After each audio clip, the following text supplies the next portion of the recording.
சென்னையில் auto driver Rajiv ஒரு மங்கலான சாலையில் ஒரு அழகிய பெண்ணை பயணியாக ஏற்றுக்கொண்டான். ஈஸ்ட் ரோடுக்கு போகலாமா அண்ணா என்றாள் அவள் இனிமையாக.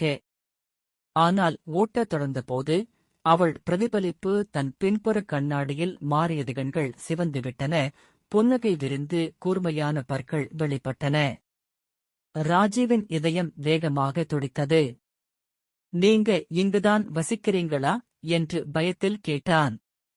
அவள் மெதுவாக சிரித்தாள். நான் இருந்தேன். பல வருடங்களுக்கு முன்பு. சுற்றுச்சூழல் மாறியது. நகர வெளிச்சங்கள் மறைந்து சாலை முடிவில்லாத பேய்பாதையாக மாறியது. ஆட்டோ நிறுத்துங்கள் என்றாள் அவள் மென்மையாக. அவன் பதற்றத்துடன் பிரேக் போட்டான்.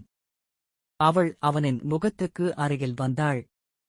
ஓட்டத்திற்கு நன்றி என்று கூறியவுடன் அவள் காணாமல் போனாள். ராஜீவ் அதிர்ச்சியுடன் அமர்ந்திருந்தான். சாலை வழக்கம் போல இருந்தது, ஆனால் பின் இருக்கையில் வெறுமை. ஆட்டோ மீட்டர் இன்னும் இயங்கிக் கொண்டே இருந்தது.